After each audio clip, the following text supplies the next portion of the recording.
On October 3rd, 2021, Lars Vilks and two bodyguards from the Swedish equivalent of Secret Service died in this crash that you just saw. The video is the result of an analysis. Let me show you what I've done to reach that point. We should recall that Lars Vilks, he was famous for having painted the Prophet Muhammad as a dog, as a roundabout dog, which was a common theme in Sweden at the time. But of course, for Muslims, Muhammad is sacred and dogs are unholy, so they took issue with that and issued a fatwa, a death sentence. And there had been several attempts to his life before he died in this crash. The prosecutor in Sweden, Per Nichols, deemed this an accident. Nichols is working as a prosecutor on the unit that investigates crimes committed by the police.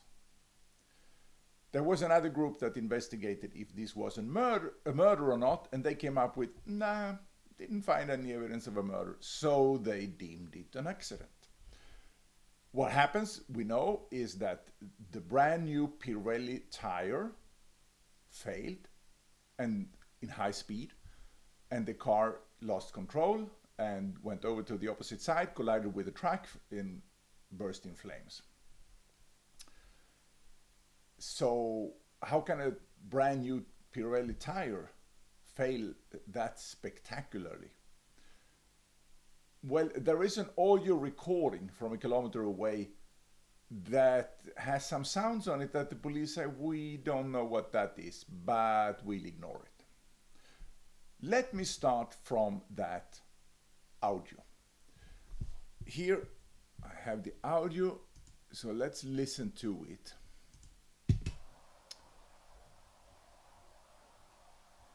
Here it comes.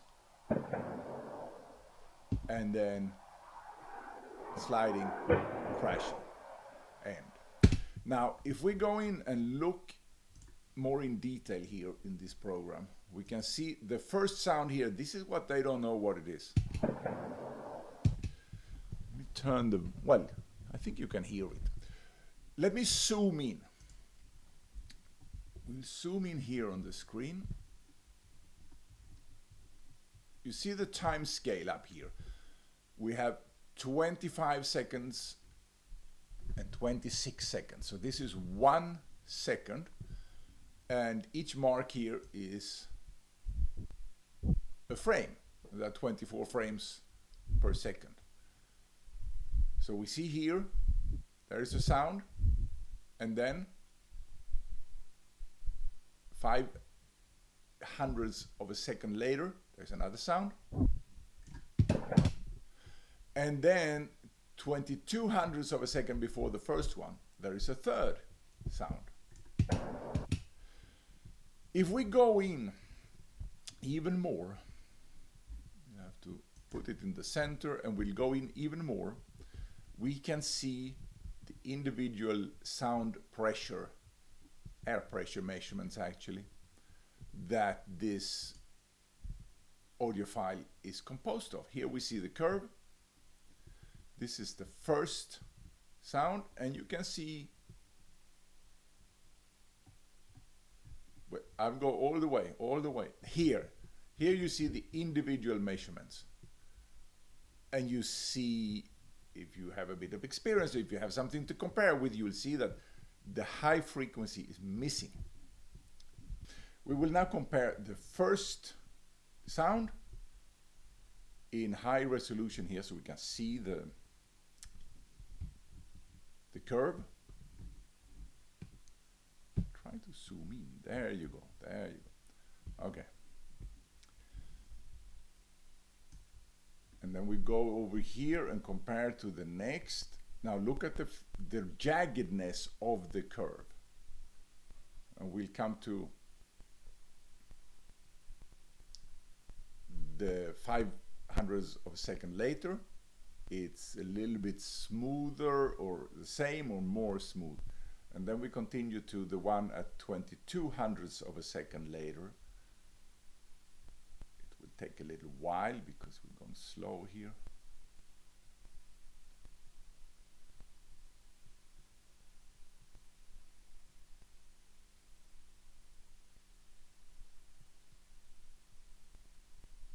There you go.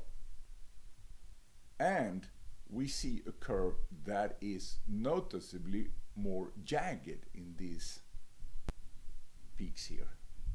What happens when sound is traveling far is that the high frequency, the higher energy sound is dampened and disappears, and also that the frequency migrates towards lower frequencies.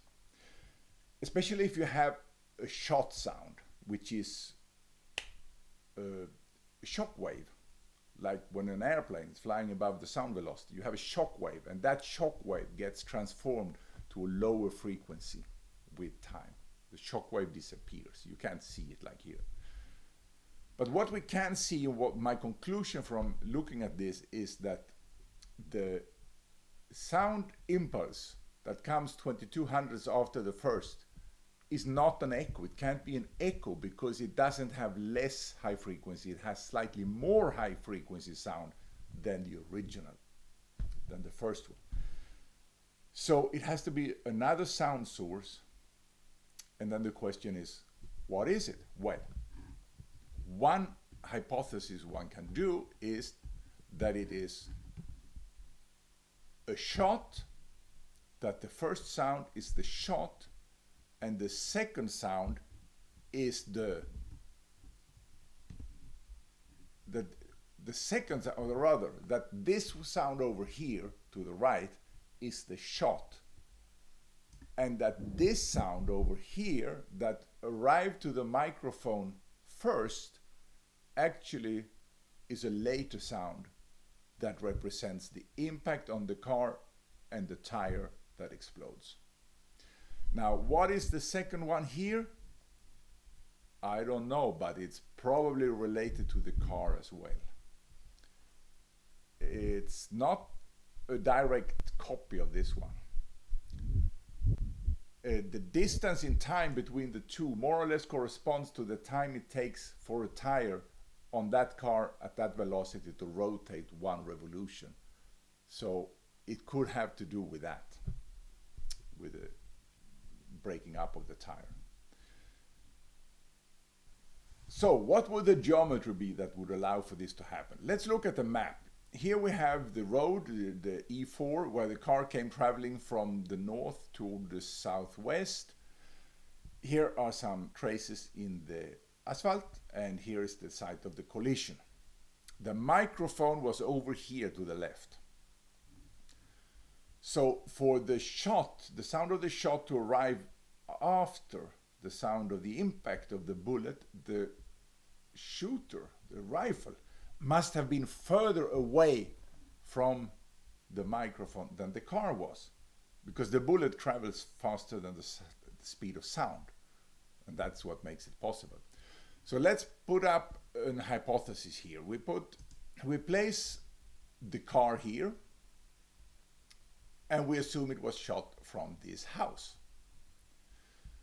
That creates a geometry with distance for the bullet to travel of 140 meters, which takes, I assume now that the shooter was using 50 BMG because the car was bulletproof, and that means a normal rifle round wouldn't penetrate, but an armor-piercing round would, and that can be shot with a 50 BMG.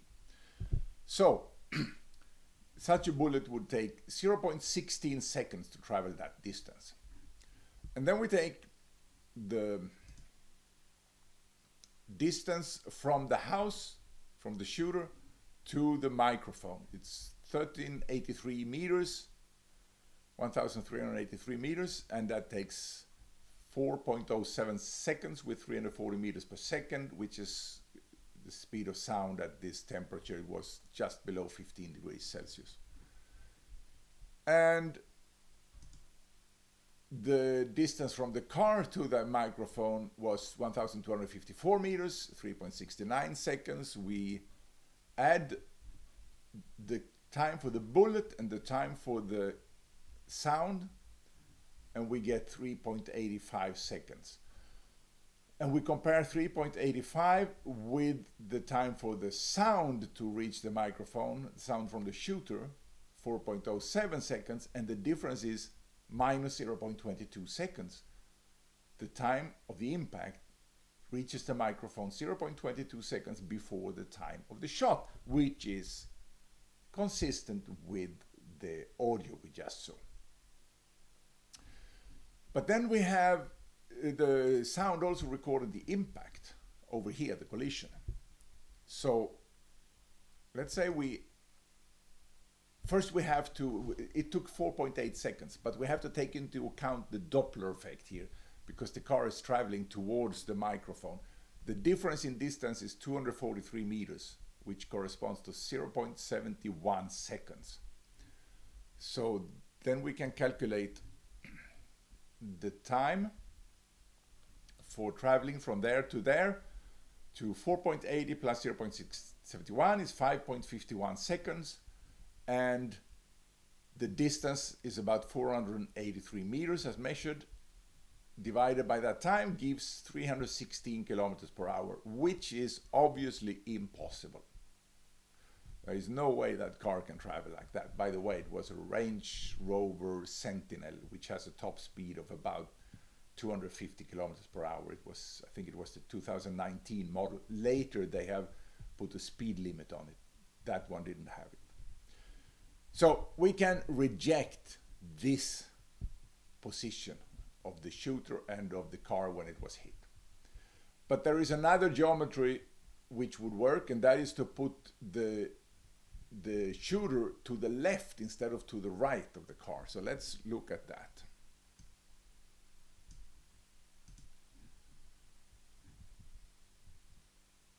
In this case,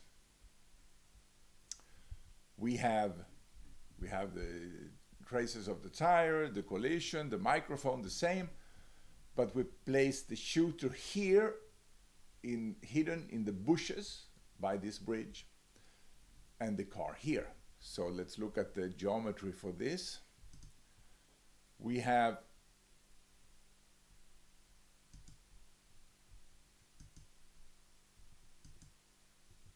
the speed of the distance for the bullet to travel is 284 meters, takes 0.35 seconds with 50 BMG.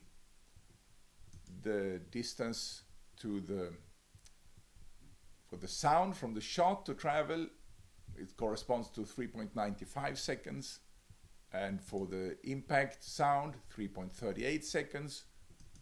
We add those and we get 3.73 seconds for the impact sound, and compared to the sound of the shot, the difference is 0.22 seconds, which matches the audio. Now the question is the distance from the car to the collision. So in this case, the Doppler effect corresponds to 0.40 seconds. We add that to the measured time difference, 4.80 seconds, we get 5.20 seconds, and the distance is now about 300 meters. So dividing 300 by 5.20, we get 208 kilometers per hour, which is perfectly within the realm of possibility for this vehicle. And witnesses said that the car was going extremely fast. They estimated the velocity to between 160 and 180 kilometers per hour, but it's hard to estimate the difference if they were going 120, which is the speed limit on this road, and that car was going 180 or 210. It's very hard to estimate that difference. So 208 kilometers per hour is perfectly feasible. The tires were, I believe, rated for 240 kilometers per hour, and that's about the top speed of the car. So this is feasible, and this is the solution on which the video in the beginning was based. And I had also adjusted. I filmed the car that drove in normal velocity and sped it up so it would be equivalent to the speed that this one was going, and I Doppler adjusted the sound, and I put the shot sound in front of and not after the impact sound. So the video shows the events as seen from the point of view of the shooter. The only thing is that the time interval between being shot and colliding is from the point of view of the car. The collision sound would have arrived later to the shooter, but that would have been strange for the viewer of a video to see the impact and then hear the sound far later, because that's several seconds later. So that's how it was made. Now we have a few remaining questions. Let's go and look at, I went out actually when I had done this analysis, I went out to look, let me show you here. I went out to look at this spot to see if it was feasible to stand there and shoot. I was planning to park my car here, but there was no place to park it. So I drove into this, I saw that this house was abandoned. So I actually drove in and parked it here. And then I walked along this stone wall over here and looked at it. And yes, it's perfectly possible. As you saw, I filmed from there. And then I walked back and took some pictures of the flowers. And when I came back here, I started taking pictures of the house because it seemed that that house looked kind of neat and artistic in its abandonment. But when I got closer and closer and took pictures, I found something that made the ice, or rather made the blood freeze in my veins. And I'm going to show that to you now. So what I saw in that house was a window covered in plastic, and outside a bungee cord, just at the right distance to hold the window open. And also a couple of pieces of wood on the table that was attached outside. And inside, also a table. There was also a piece of loose wood like this, and inside there is a piece of green painted wood that looks a little bit more slippery. So what's the purpose of this? Well, let me tell you. In that direction is E4, the main motorway in Sweden, about 130, 140 meters away. And, well, I have to take the window away because I haven't a way to hold it there. So let's remove that. And let me show you what I believe their plan was. I believe their plan was to get down on the knees and to use this as a platform, which is adjustable. Maybe they had a bipod, and maybe they had an arrangement to hold the elevation so that they could follow the car like this. Let me see if I can. The problem is that the car is moving very fast. It's a matter of a few seconds. Comes in there. It's not easy. And if the velocity of the car is off compared to what you planned for, because you have to hold in front of it, and if you are off, if the car is, let's say, 50 kilometers per hour faster, you'll miss the car. So I think they tried and they missed. And in fact, inside that window, on that side, there were two chairs, armchairs standing here. And in that door opening, they had arranged a mock-up with a pallet, a mock-up of this so that they could train inside without being seen. So they really went in for this to shoot from that window, and apparently they failed. In my opinion, in my judgment, they tried, they failed, and they said, heck, let's shoot him from down beside the road instead.